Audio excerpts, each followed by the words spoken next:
Welcome to this commentary on the 8th Conference on Myths and Mysteries of Egypt.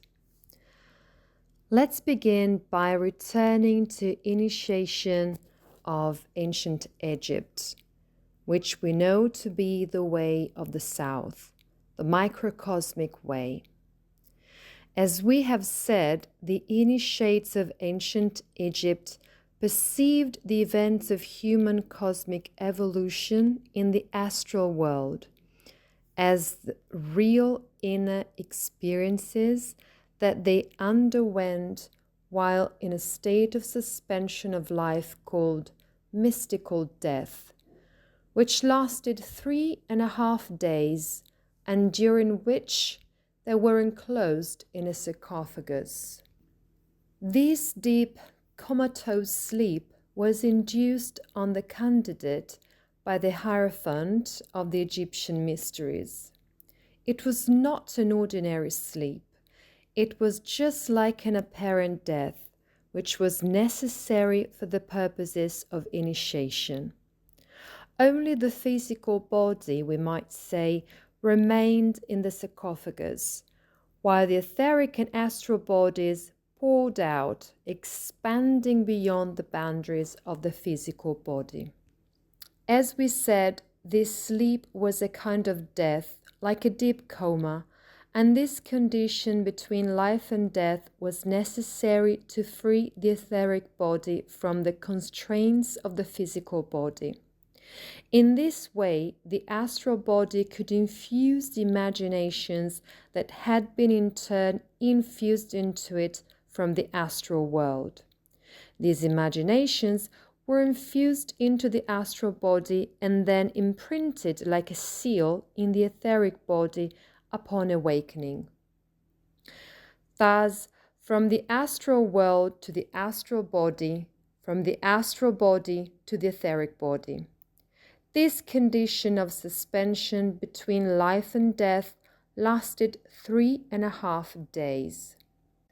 These 3.5 days were the same 3.5 days in a cosmic sense that went from ancient Saturn, Sun, Moon, and the first half of Earth, the Earth Mars.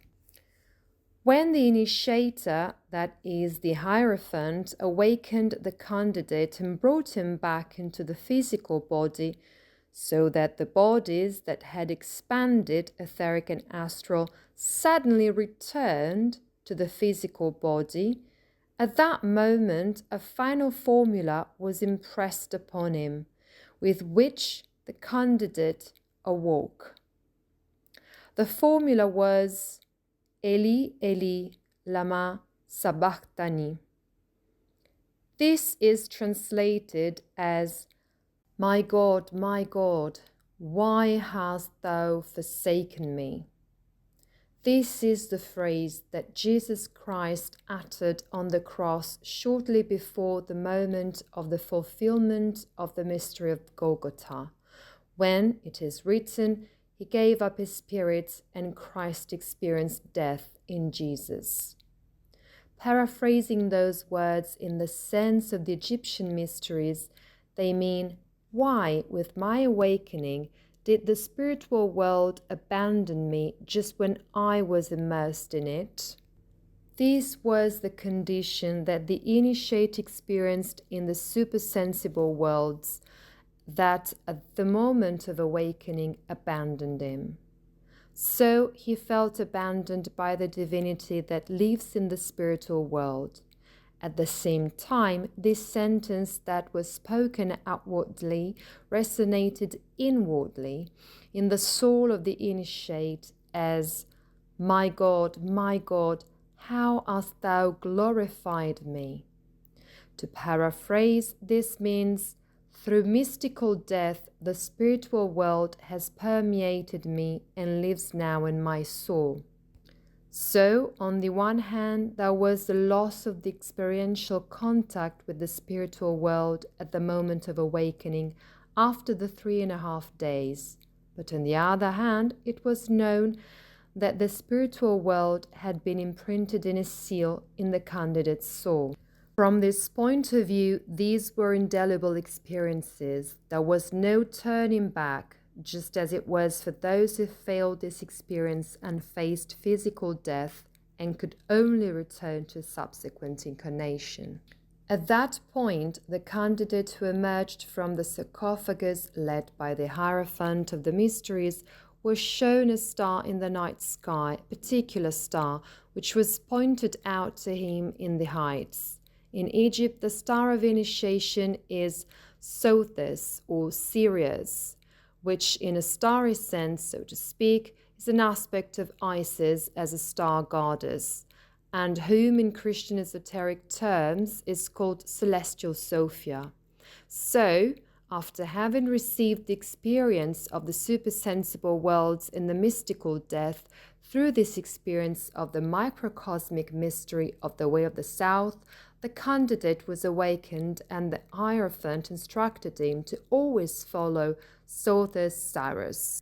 Here we have seen another aspect of Egyptian initiation. For this reason, in the Masonic initiatory context, and this is an image that comes from Freemasonry, we have this image indicating that with the resurrection from the tomb, in an initiatory sense, one can see the star of initiation, Sirius, shining in all its splendor. At the same time, it also means that in the death and resurrection experienced by the initiates, and remember that Freemasonry is heir to the ancient mysteries, although they are gradually transformed and interpenetrated by the impulse of Christ to a certain degree, what happens is that the initiate himself becomes a star in a certain sense, that is the etheric body, which has the shape of a five-pointed star, is restored to its paradisiacal condition. There is therefore a mirroring, we can say, between the etheric body of the initiate and Sothis or Sirius, which is the star of initiation. What is the importance of the star of initiation even from the point of view of Egyptian mythology? The star Sothis followed the cycle of the sun, or rather we can say that the star Sothis Sirius announced, heralded the sun in the sky at its rising. This image, when seen on its arc of projection onto the sense-physical dimension, also points to the image of Mary Magdalene announcing the resurrection of Christ.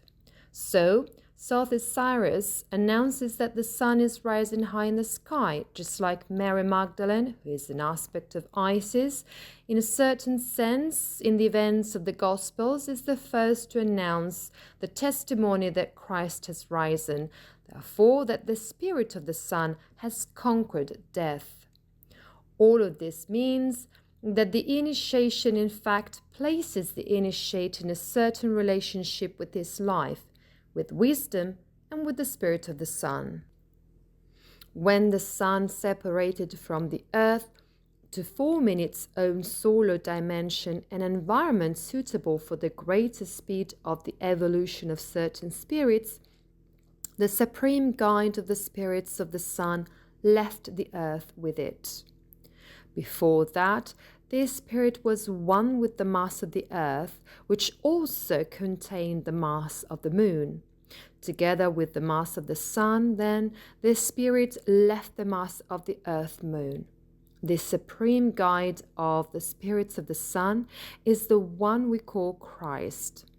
Now we understand why in the initiation the focus was on the star Sothis, which announces the victory of the sun. The departure of the Christ from the mass of the earth-moon, together with the mass of the sun, which was the environment suitable for the evolution of these solar spirits, occurred at the stage in which the forces of the sun were entering the zodiacal region of Pisces.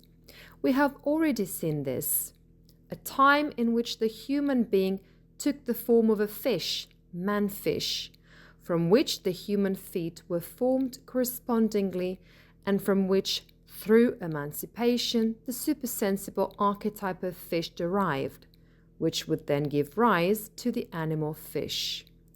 It is for this reason that the fish, ichthys in Greek, becomes a symbol of Christ, found especially in the motifs of early Christianity. We find it, for instance, in the catacombs of Rome or in the mosaics of the Basilica of Aquileia. And here you can see as another example a tombstone.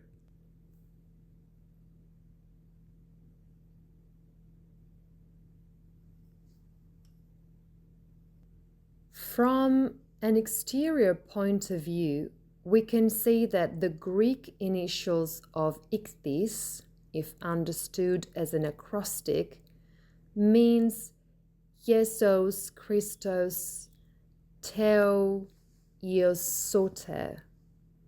Jesus Christus Theo Ios Soter, which means Jesus the Christ of God the Son, the Savior. As we have said, this is only an external meaning, because we must always consider that ancient symbols and images that were used back in time in the past of humanity always pointed to realities of the supersensible world. They were not just, for example, an acrostic, a series of letters forming a phrase. This was a further aspect, but all in all external. These symbols, these images, were a figurative language that allowed initiates to communicate their experience.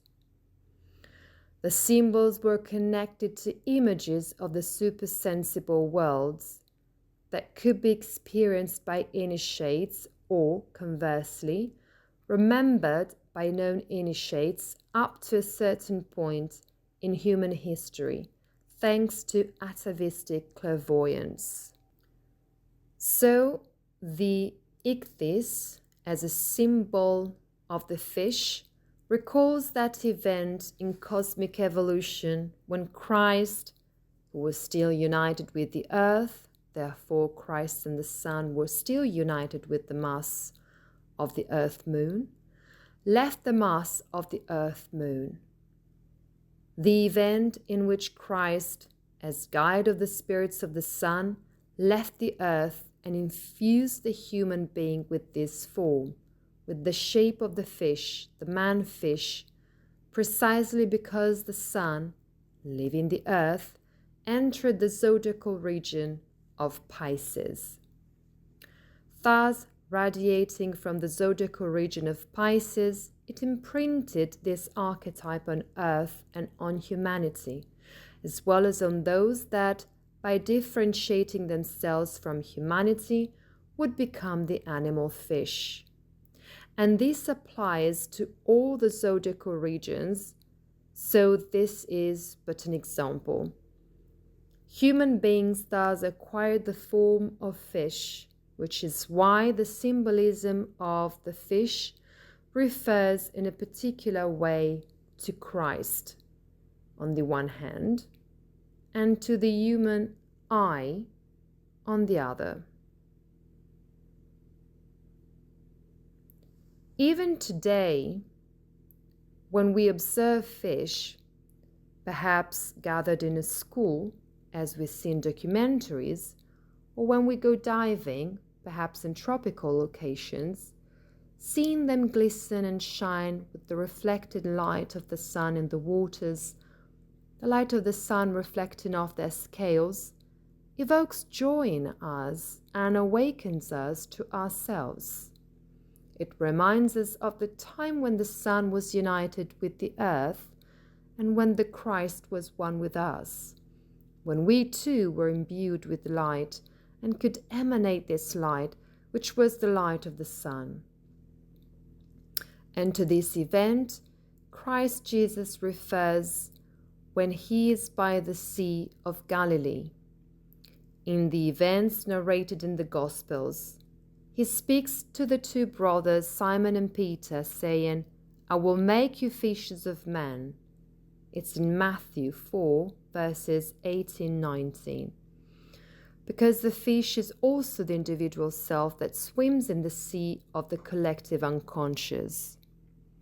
So there are these two aspects, namely, on the one hand, Christ as the fish, ichthys, the fact that when Christ and the mass of the sun leave the earth and enter the region of Pisces, the fish, they project these forces from the sun towards the earth and towards humanity, thus also forming the fish animals.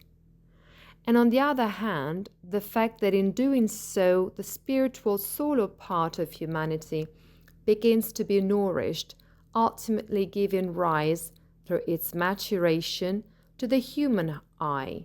The eye will then be given around the middle of the Lemurian era, when Christ, who guides the solar Elohim, will cause a drop of their eye substance to be distilled in man. So let's recall, we said that when the sun was still inside the earth, there was the man flower.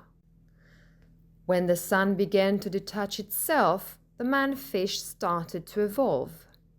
Therefore, the form of the man fish was still in relation to the sun after the detachment of the sun, and once the sun emerged, as long as the moon remained united with the earth, its influences led human evolution towards further animal forms, particularly from fish to amphibians and reptiles.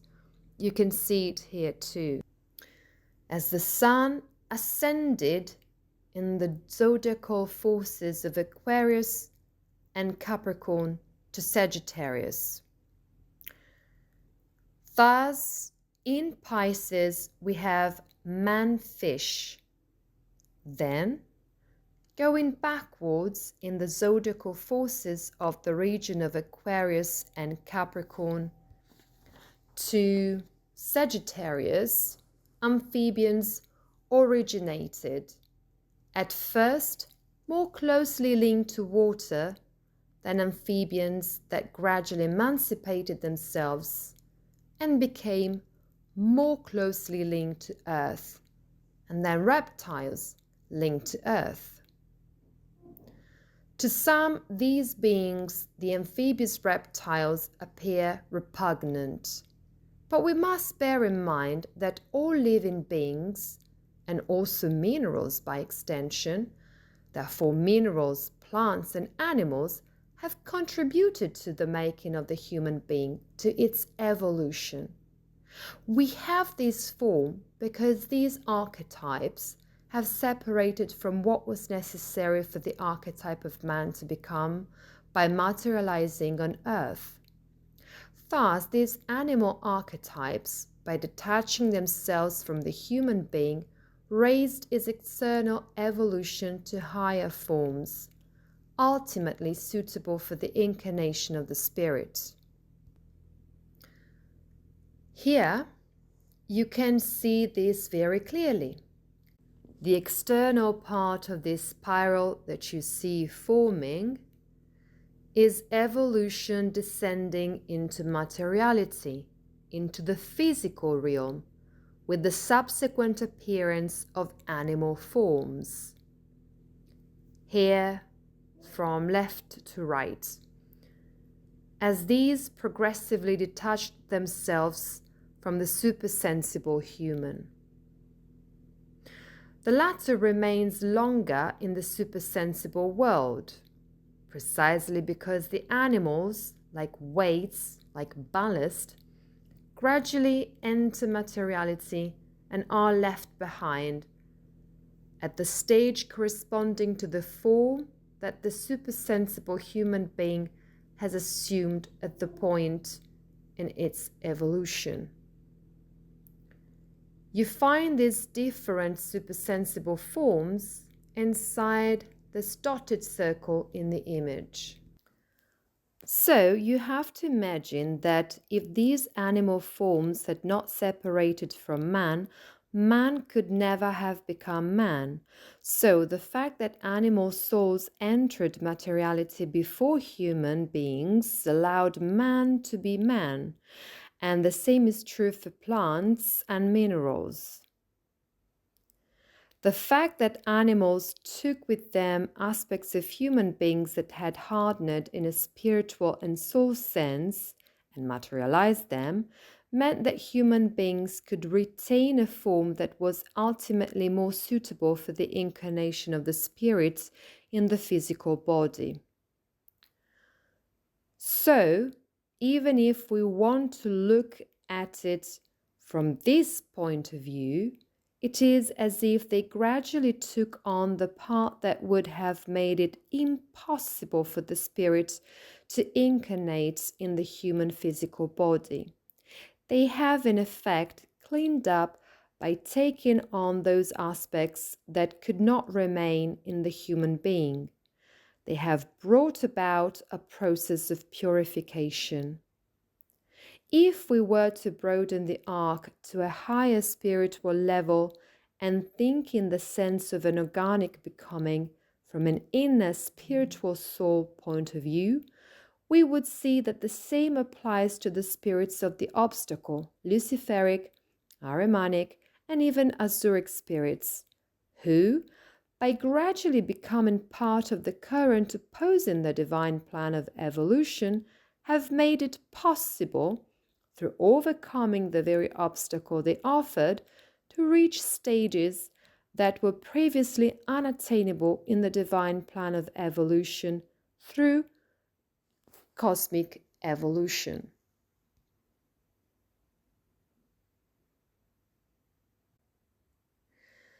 So, the way to look at animals on the one hand, but also in a higher sense at the spirits of the obstacle, is to observe them in their having made a sacrifice, that is, with the feeling of deep compassion for this sacrifice, the feeling that they are in that situation so that man could become man, in the case of animals, or even acquire the powers of a creator, in the case of the spirits of the obstacle. When we look at the series of these animals, to give an example, we arrive at the present human being.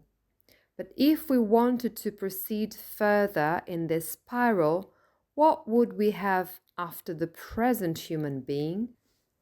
We would have angels, archangels, archai, and so on, the second and the first hierarchies.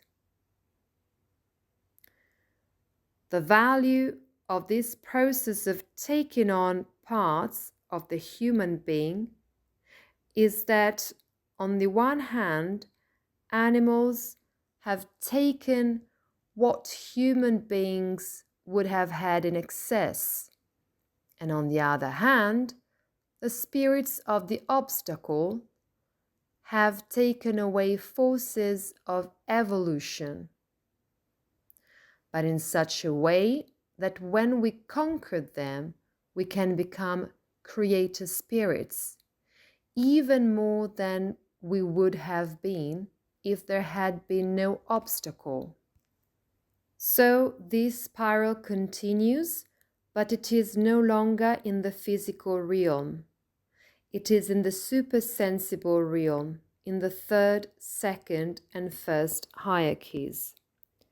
It is the so-called golden chain of being, which unites in a series of evolutionary links all beings, from the elementary beings, who are the humblest, to the seraphim, who are the highest, the closest to the Trinity. If we wanted to have an image of this golden chain of being, of which this figure shows some of the links, we would start with the humblest, the elementary beings, proceed with the mineral, plant, animal, and human kingdoms, and then on the top the third, second, and first hierarchies. The humblest of all, those who still have to go through the experience of passing into the kingdoms of nature and the human kingdom, are the elementary beings.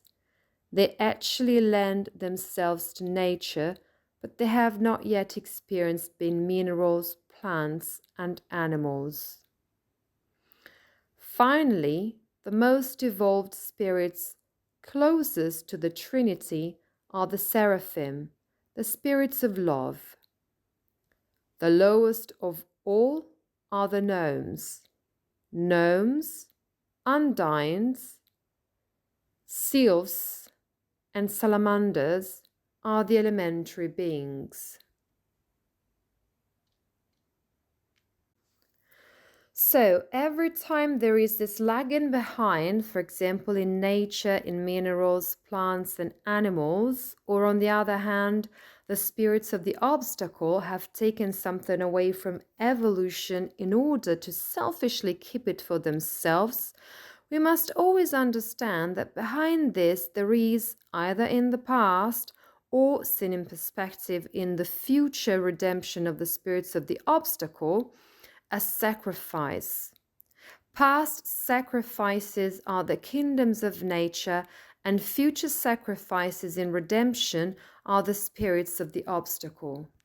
The kingdoms of nature, animals in this case, which are particularly associated with Egyptian religion, through this sacrifice accomplish a sacralization, make sacred, of the human figure, thanks to their staying behind.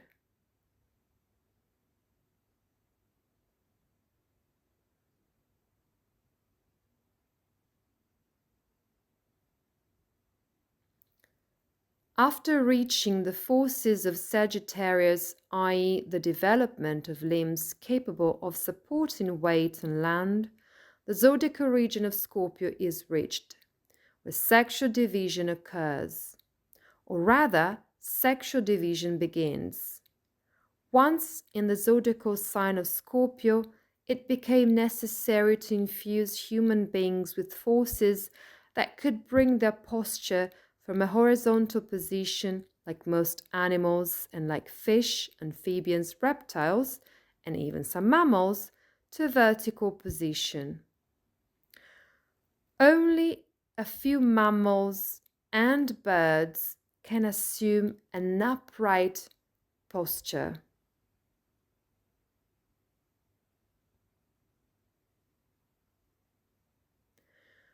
We can see it here too in mid-Lemuria.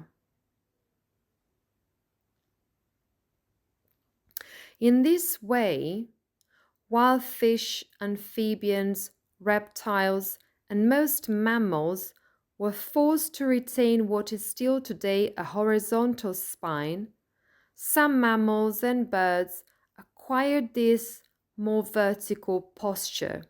Why? Because they detached themselves gradually from the stages of human elevation toward the archetype of upright posture. In this way, the upper half of the human being was able to develop under the influence of the forces of Osiris and Isis, as described in our previous meetings, that is, with the formation of the spinal cord in the spinal nervous system. Therefore, the spinal cord had to rise up due to the flow of forces emanating from the sun and reflected by the moon onto the earth. Sun, moon, earth. Thus, the forces of Osiris and Isis.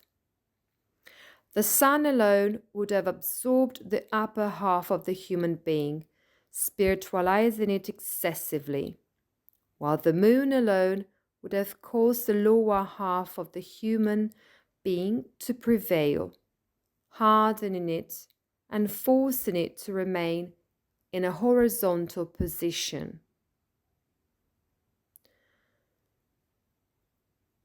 The being that is, by definition, condemned, so to speak, to remain in a ventral and horizontal position is the serpent. In the Bible, in Genesis, Jehovah punishes him by making him crawl on the ground. This refers to the lunar forces which, When in excess, keep the spine horizontal, parallel to the earth, while when in balance with the forces of the sun, gradually allow the spine to become vertical, so that it is perpendicular to the earth. Therefore, the balanced forces of sun and moon, just like two plates on a scale, allowed balance to be brought to this next phase of human evolution. With sun and moon in balance, like two plates on a scale, we have the entry of the sun into the zodiacal region of Libra and its forces.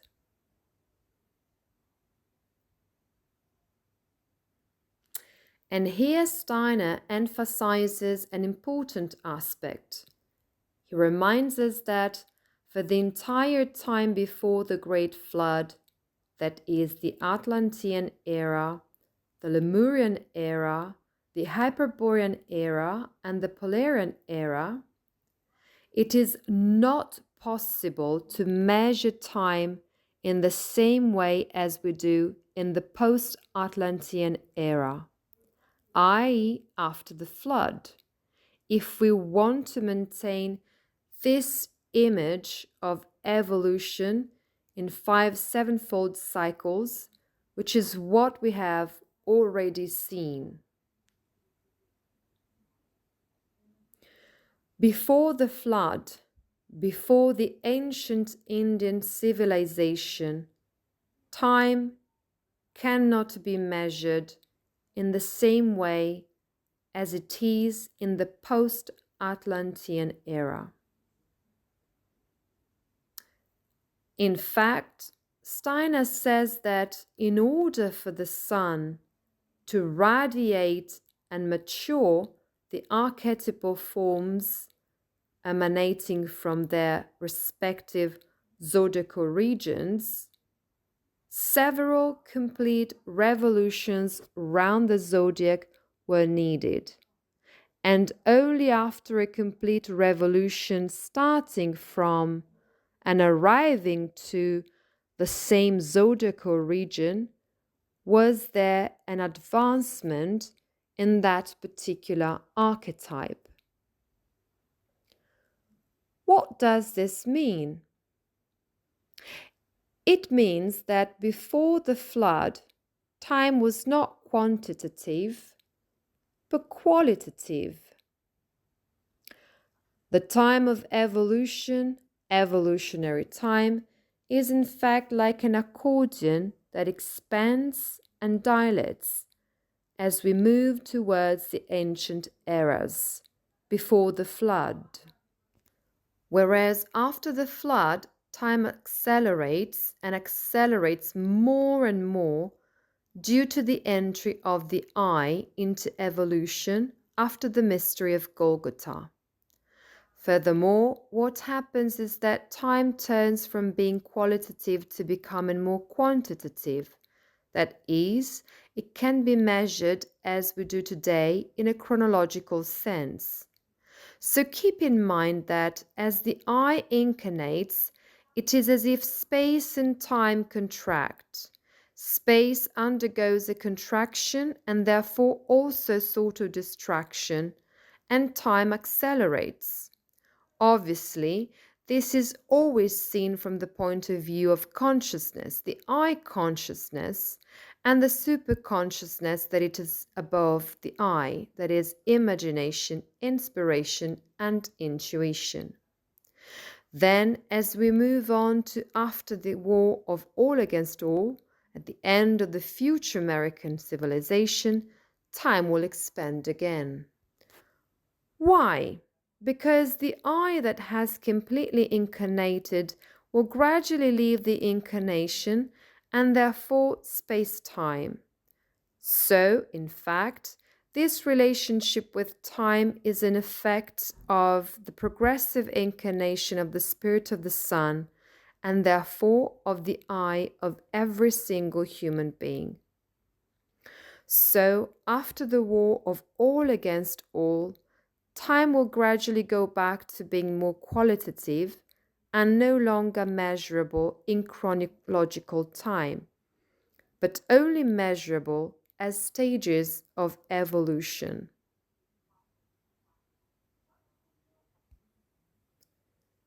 And that is why, in the times of the apocalypse, those who follow Christ will also leave space-time, spiritualizing their existence in a prophetic image of future Jupiter, the heavenly Jerusalem.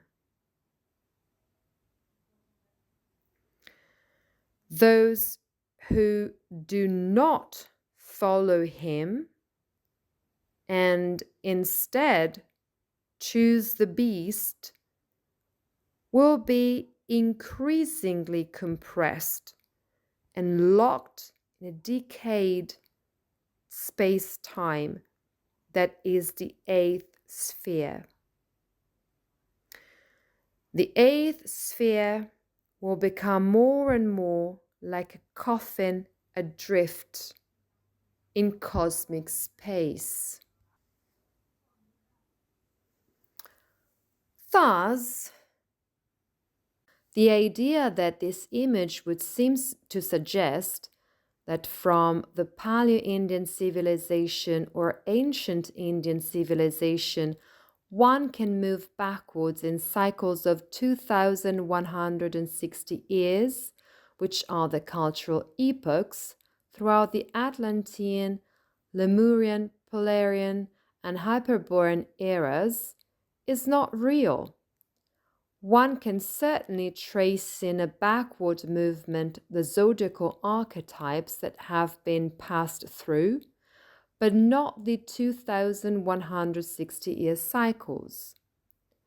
So we must imagine that from the Great Flood backward towards the Polarian era, it is as if these cycles were expanding, as if time were becoming more and more dilated, and the same will happen in the era of the seven seals and in the era of the seven trumpets, which is the apocalypse after the current post-Atlantean era. In anthroposophy, it is often thought that the eras, not only our era, but also the Atlantean, Lemurian, Hyperborean, and Polarian eras, can be divided into 7 cultural epochs of 2,160 years, as it is done after the flood. What happens in this way? By projecting the 2,160-year cycles both backwards, towards the Polarian era, and forward, towards the apocalypse, so before the flood and after the war of all against all, that marks our post-Atlantean era. One is led to think that geological times are incorrect, because if we calculated cycles of 2,160 years, the Earth and the cosmos would be much younger than they are considered to be by geology.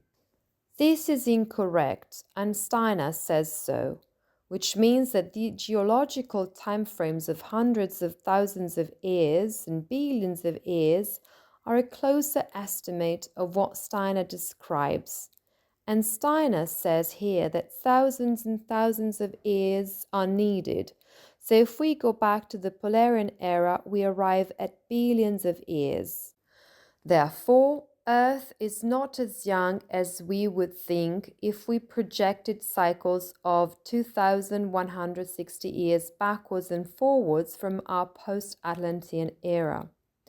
Earth is much older, and there will be many more years after it. So we must consider that we can count years until the war of all against all.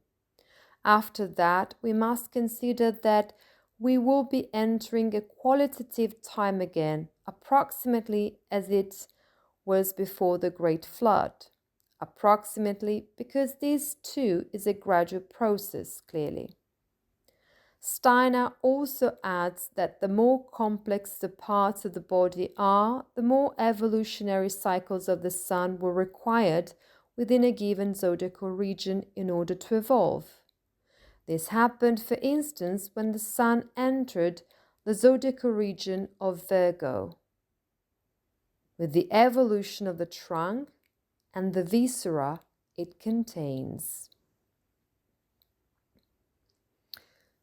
Here we have a table where you can see the geological time frame from the Precambrian era to the Quaternary, which is the present era.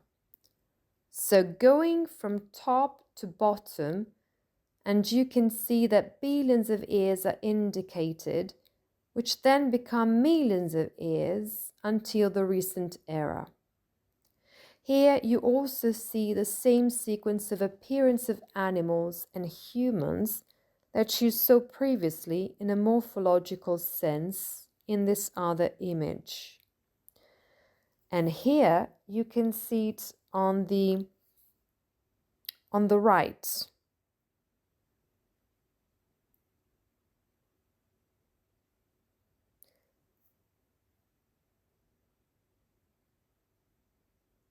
These diagrams are taken from Gaia Sophia by Kees Zoeteman. You can see that there are 4 tables showing cosmic evolution, human evolution, the evolution of the biosphere, meaning life on Earth, and then fetal embryonic development, which are placed in parallel. These are therefore processes that show parallelisms between them and that develop, we can say, in these 4 arcs: cosmic, human, of life, and of the single embryonic development of a human being.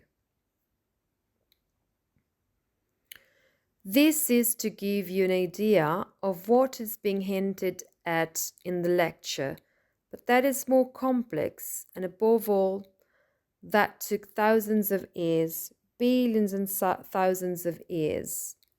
This diagram summarizes what we have described in many parts of this cycle of lectures in these 4 parallel processes of development.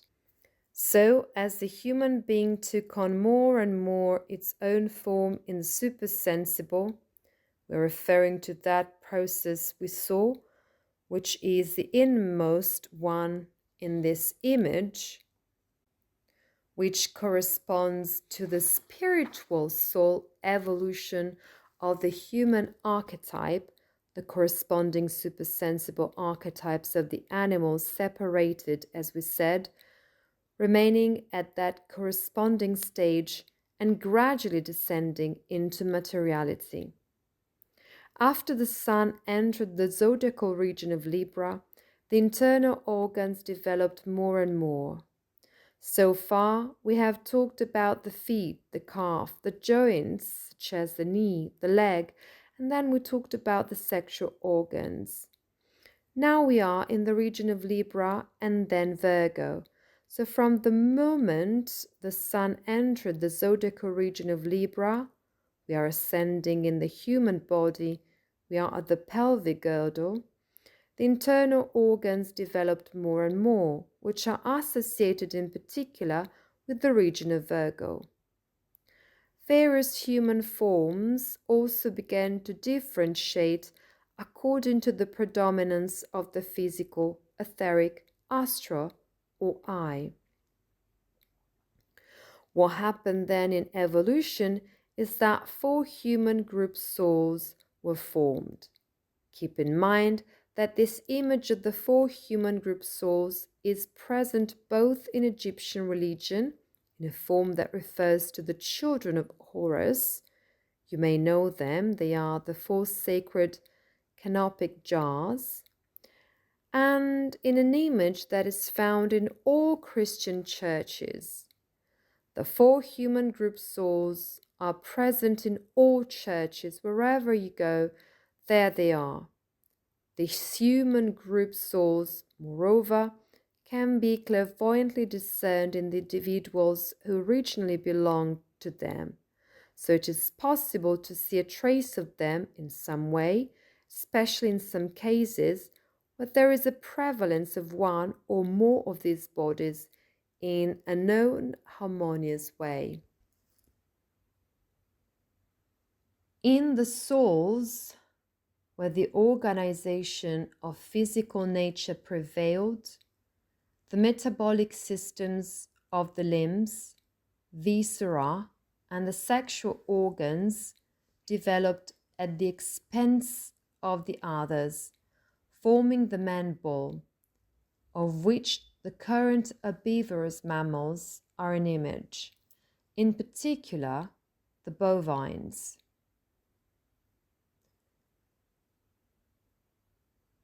You can see it here too, up here on the right.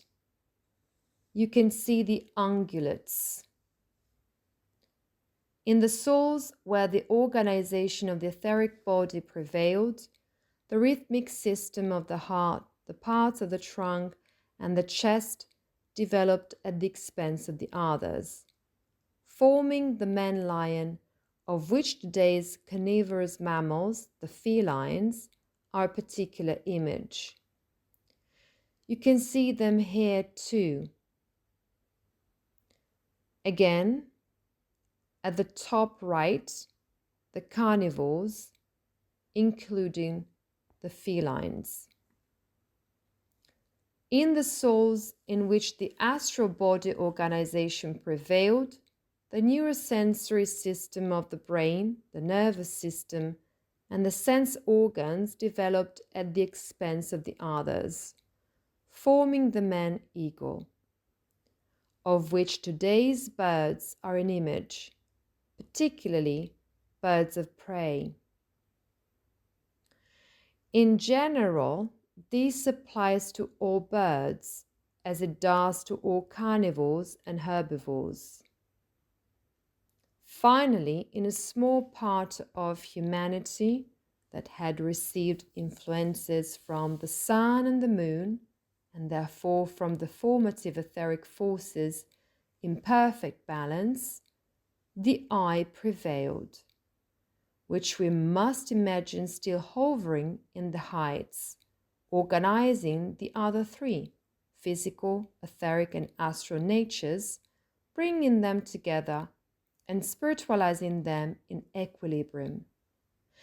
These were, we might call them, man-angel or man-Aquarius. They subsequently gave this harmonious configuration to all of humanity. They gave man the configuration of the countenance of man, as we have already mentioned. The consequence of humanity's receiving this gift was the gradual disappearance of the man-animal, those who had a prevalence of the forces of one or the other bodies or organ systems, to put it in another way.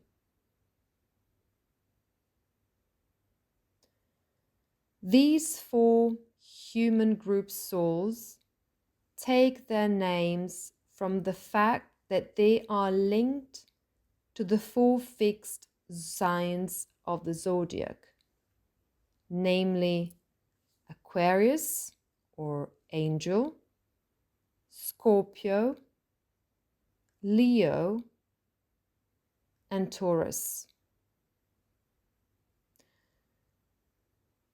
So, why are they present in all churches?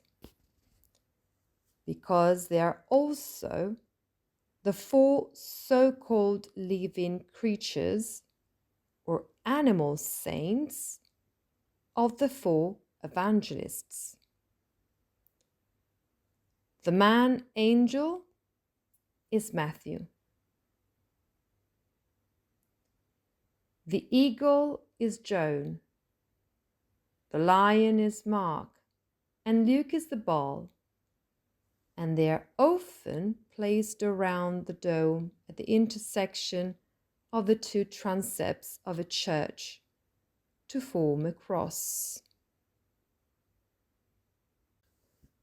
Again, they are placed at the four corners formed by the intersection of the two arms of the cross of the two transepts, and are often positioned in this way around the dome.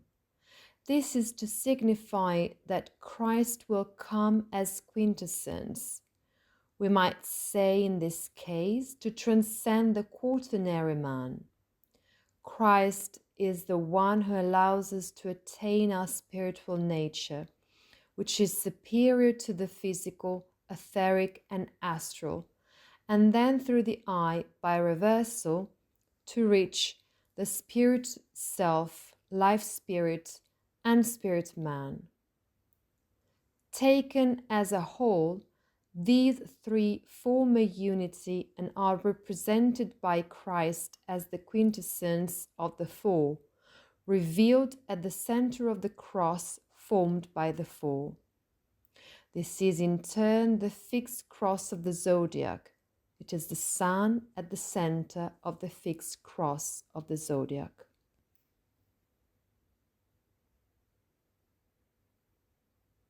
The animal that characterized these men, in whom the animal nature was initially in balance, is the Sphinx.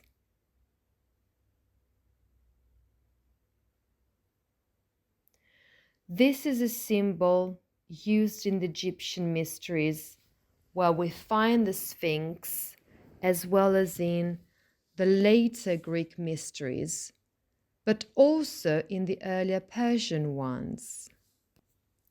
The animal that characterizes this man-I, whose animal nature is balanced, is the Sphinx, because the Sphinx has the front body of a lion, the rear body of a bull, it has eagle wings, and a human face. And in the most ancient depictions, its tail is a snake, recalling the past form of reptiles. So we have to imagine this sequence of man bull, man lion, man eagle, and the Sphinx, in which these three natures are in balance, though the animal nature is still visible, albeit harmonious.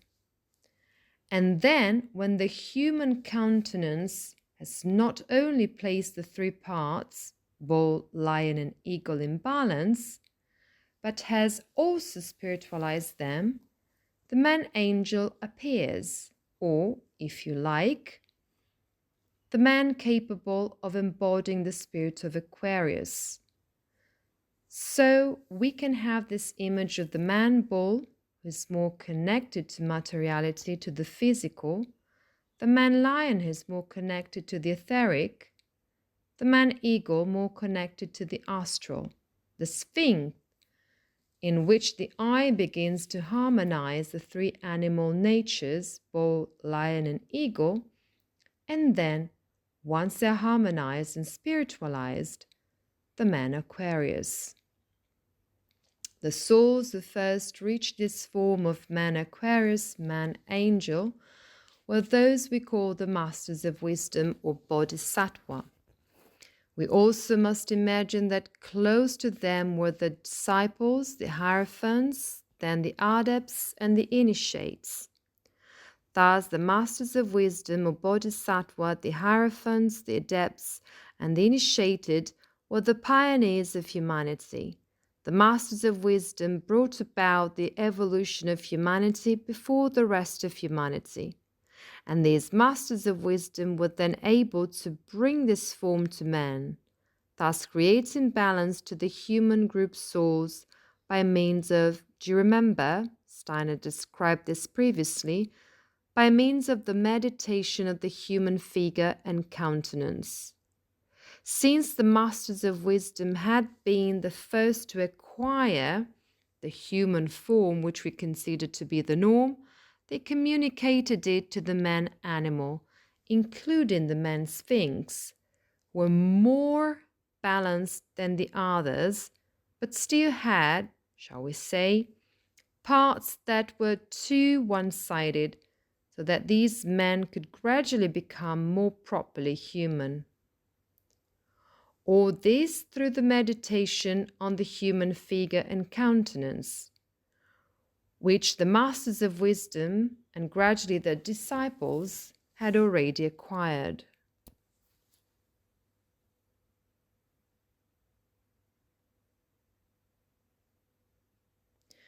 Such mysteries were cultivated from the second half of the Lemurian era until the first half of the Atlantean era, when the animal types gradually disappeared.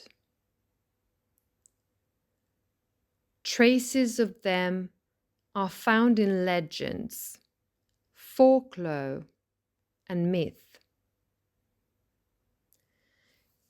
Keep in mind that what we see in fantasy, for example, is not something that has been, so to speak, invented out of thin air. These hybrids between man and animal are in fact a memory that re-emerges more or less consciously from the evolutionary past of humanity. Much of what we call imagination, creativity, is, as for example in the case of fantasy, a more or less conscious memory of ancient stages, which are then reproposed in a particular form, with a particular narrative, etc., etc. Then, in the middle of the Atlantean era, the human figure takes on a more modern form, in harmony with the different natures of the group's soul, with the balance of their corresponding organ systems, the bull's metabolic system, the lion's rhythmic system, the eagle's neurosensory system, the sphinx harmony, and then gradually man.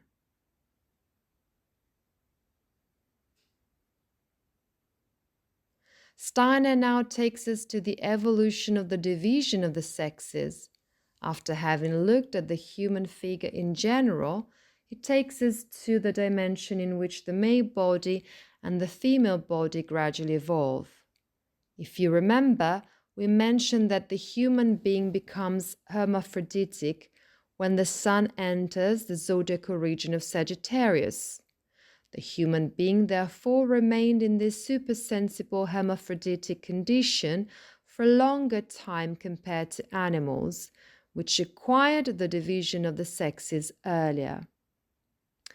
Regarding this hermaphroditic condition of the human being, in Genesis chapter 1, verse 27, it is said, Elohim created mankind in their own image. In the image of Elohim, they created them, and male and female, they created them. If you recall, in the cycle of the commentary on Genesis, the same question was asked. Why are they and male and female?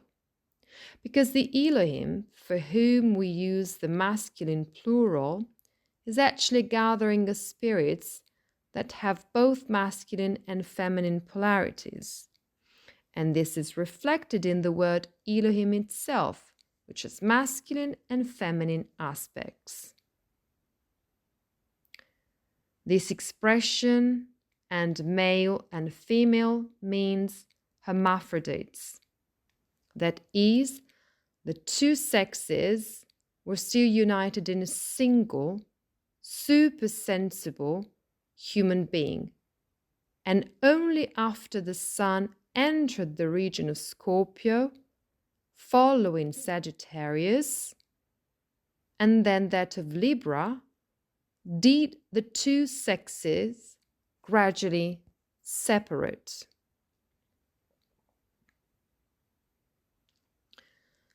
Before the separation of the sexes, the human being was autonomous, reproducing by itself, originally in a virginal form and only later through the union of the two sexes.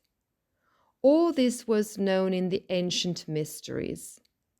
So we have a hermaphroditic stage and then separate sexes. Steiner adds something. Between those two stages, there was an intermediate stage in which a change of consciousness occurred as well.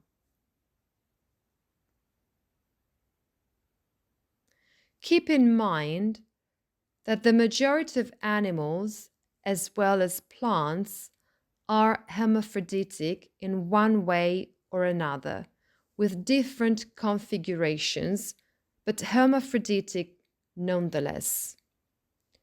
Consequently, if the majority are hermaphroditic, we can understand from this that the human archetype must have been initially hermaphroditic.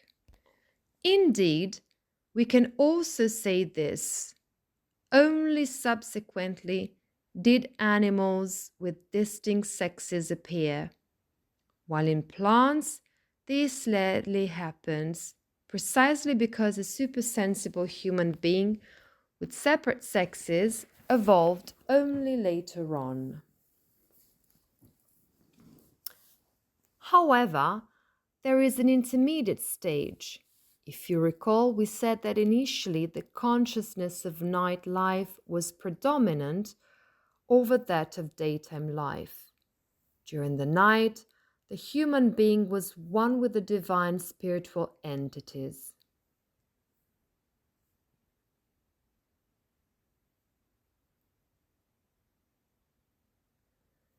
Daytime consciousness, on the other hand, was weak and only gradually grew stronger, eventually becoming predominant as it is today. So, what happened? During the day, human beings wandered through nature as if in a dream. Fertilization, therefore, took place in a phase between sleep and wakefulness, that is, in dreams, where consciousness was dulled. It was in this intermediate stage, when fertilization took place in a dreamlike form, that the gradual descent of warm-blooded animal forms, mammals and birds, took place. Earlier than the form of human beings remained in a supersensible form for a longer time. You can see this here in the part of the diagrams where it says mid-Lemuria and onwards, where you see the appearance of birds, mammals, and then of what are called here primitive humans.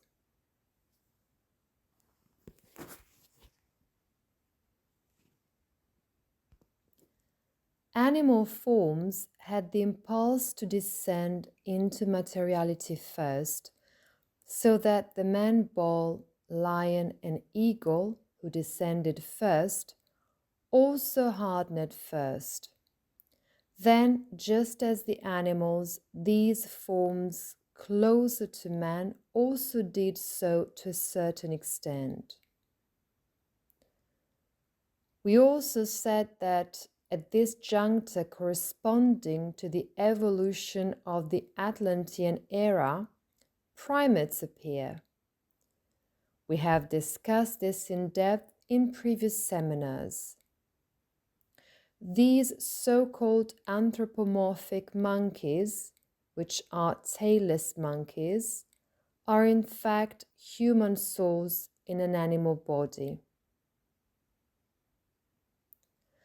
So, they are human souls who descended precautiously and live within a body that is more animal than human.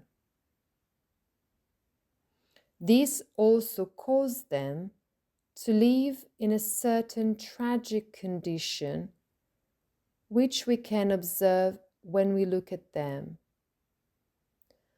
Moreover, a sense of responsibility should be born in a human being whose spirit is present, precisely because, as you know, they are among the most endangered animals because of the destruction of their habitat. Steiner says that if these spirits closer to humans had not descended prematurely, they would have become human, completely human. Instead, there are all these intermediate stages, which are intermediate stages of descent, until finally the current human being also descended into incarnation.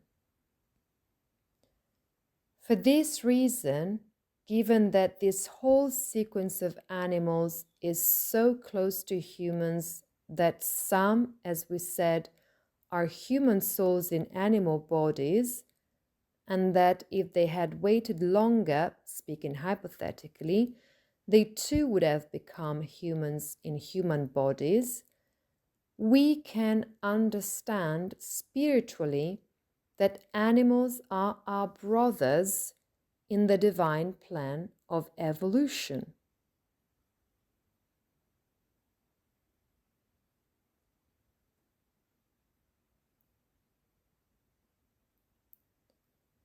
The bodies of the two sexes too developed due to the predominance of the forces of some bodies over others. Here Steiner gets more specific, saying that where the forces of the physical, the astral, and the I predominated, that is to say, where less etheric forces were present, the male sex developed.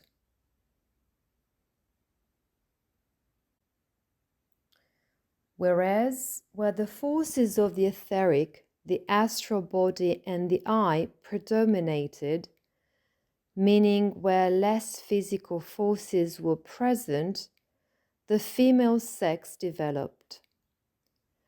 The difference is that the male body was given by the zodiacal forces of the region of Taurus, therefore by the man ball, while the female body was given by the zodiacal forces of the region of Leo, that is, by man lion. For this reason, archetypically, for example in dreams, the ball often appears as a symbol of the masculine and the feline as a symbol of the feminine.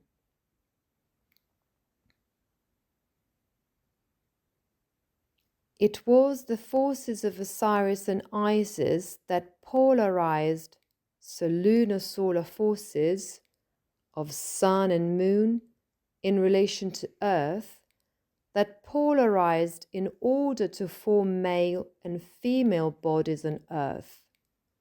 Steiner spoke about this already, and in fact, the spirit of Osiris organized the female body, while the spirit of Isis organized the male body.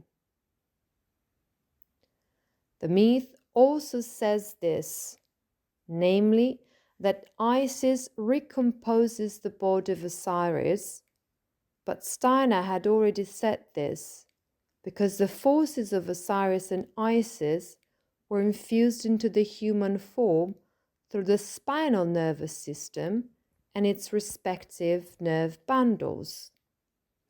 These also correspond to the 28 phases, the 28 degrees of the 4 lunar phases. This division became predominant in the middle of the Atlantean era. Here Steiner says that in the myth, Isis searches for Osiris, so the feminine and the masculine search for each other on earth. And by extension, we can say that all the polarities that were originally one and then split into two search for each other to unite and give life to a third. As we have mentioned, these are spirit, matter, and the cosmos. Therefore, Father, Mother, and Son, the Trinity.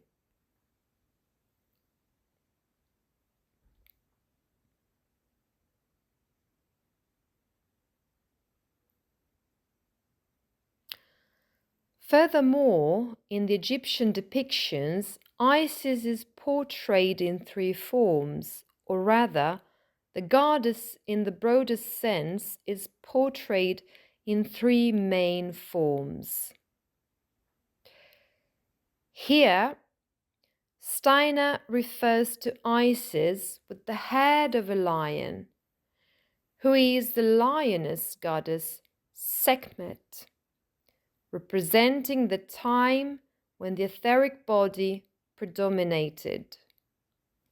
Isis with vulture wings, who is the vulture goddess Mut, holding the Ankh cross, representing the time when the astral body predominated.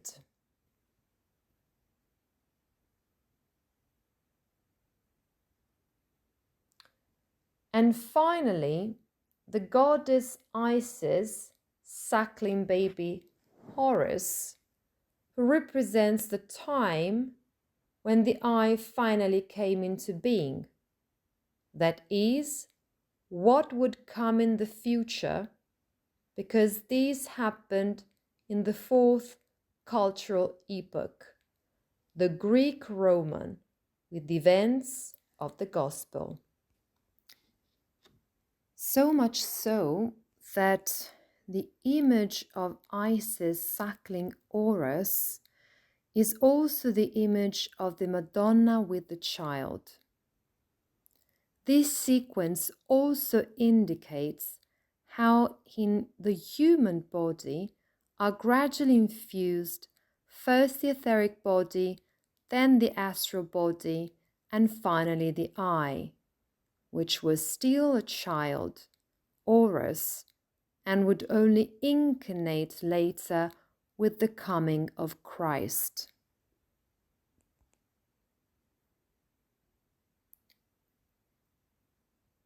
To these images of Isis, we can also add Isis with cow horns, the cow goddess Hathor, who also gives us an image of the prevalence of the physical body.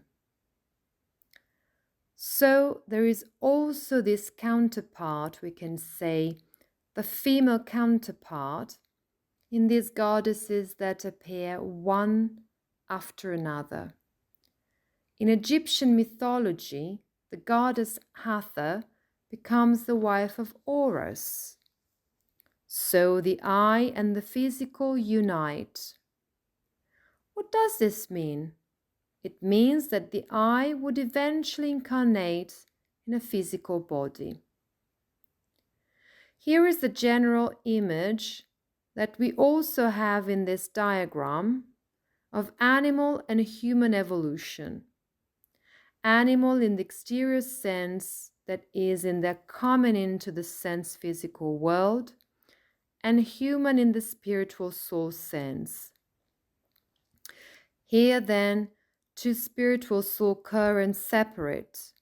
One spiritual soul current is the human one, which remains longer in a supersensible state, and the other is the animal one, which remains less time in a supersensible state.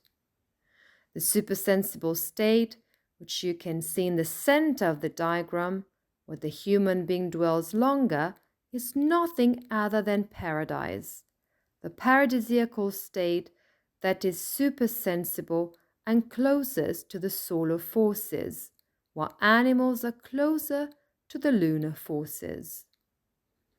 Human souls then gradually descended into materiality, as animals had already done, so that those who descended first, as we have said, took on bodies that were not strictly human, but rather animal bodies or animal-like bodies, like, for example, anthropomorphic monkeys, while other human souls remained longer in a supersensible state and appeared later as modern man, the present human being.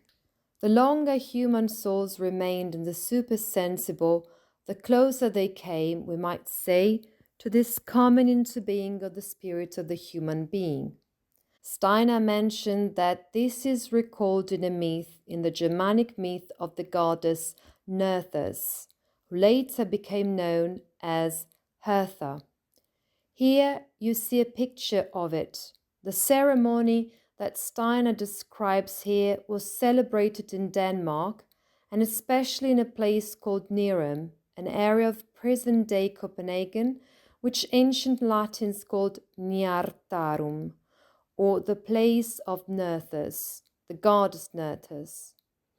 The myth, and therefore also this ritual celebration, tells that the chariot carrying the simulacrum of the goddess, which you can see here in the image, was pulled and plunged in the sea when it was particularly rough, and that those who drew this ritual chariot were sacrificed to the goddess, drowning in the billows of the sea.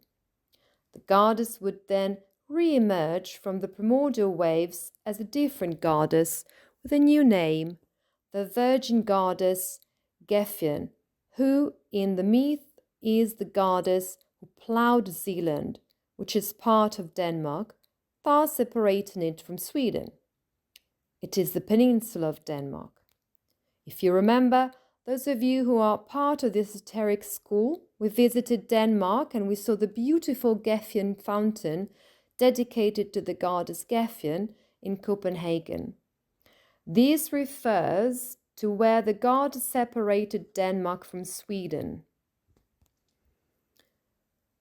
Steiner says that the image of this celebration refers to the process he has already described of the virginal fertilization that took place in the supersensible beginnings of humanity, as opposed to that which was moving towards materiality.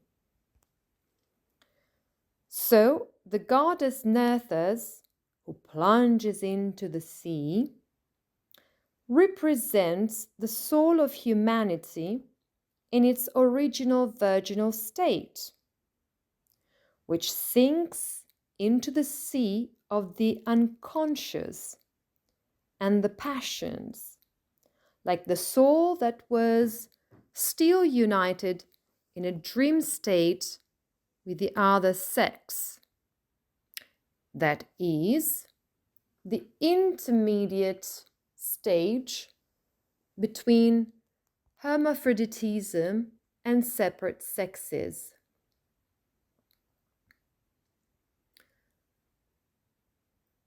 Those who carry her, the sacrificial victims, represent those human souls who, having already descended into materiality, died to the spiritual world.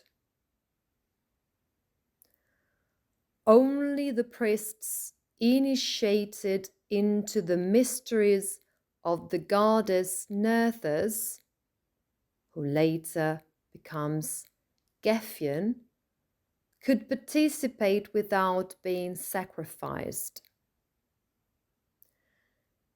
They preserved in their initiation a memory of that ancient stage of evolution in which reproduction went from being dreamlike to gradually becoming more external. Steiner gives an example of how, in fact, these mysteries were found not only in Egypt, but were also present in various forms among other peoples. They were also preserved in periods following ancient Egypt and survived to a certain extent, even though with variations, in the times after Christ.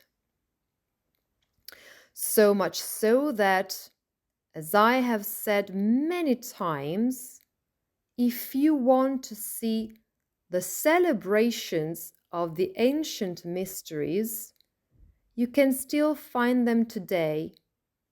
Just go to the feast of your patron saint, the patron saint of where you live, and in most cases, you will find at least fragmentary or altered forms of the celebrations of the mysteries of ancient deities.